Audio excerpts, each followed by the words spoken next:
अरे बगिया में फरल अनार, अनार तोड़े के जाई। अरे बगिया में फरल अनार, अनार तोड़े के जाई।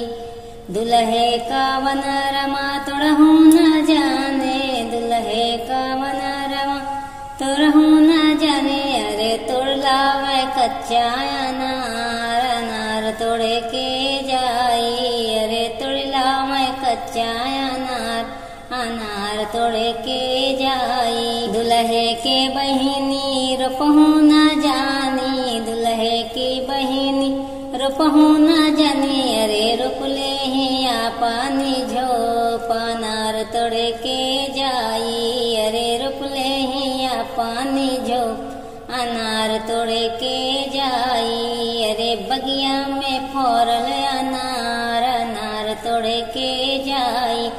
अरे बगिया में फरल अनार, अनार तोड़े के जाई।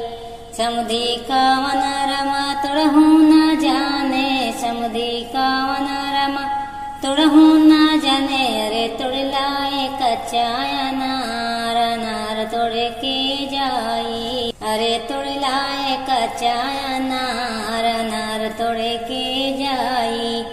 समुदी की बहिनी रोपहू न जानी, समुदी की बहिनी रोपहू न जाने। अरे रोप ले पानी झोप, अनार तोड़े के जाई। अरे रोप ले पानी झोप, अनार तोड़े के जाई। अरे बगिया में फरल अनार, अनार तोड़े के जाई। अरे बगिया में फरल अनार, अनार तोड़े के जाई। अरे पंडित का वनरमा तोड़हू न जाने, पंडित का वनरमा तोड़हू न जाने। अरे तोड़ लावे कच्चा अनार, अनार तोड़े के जाई।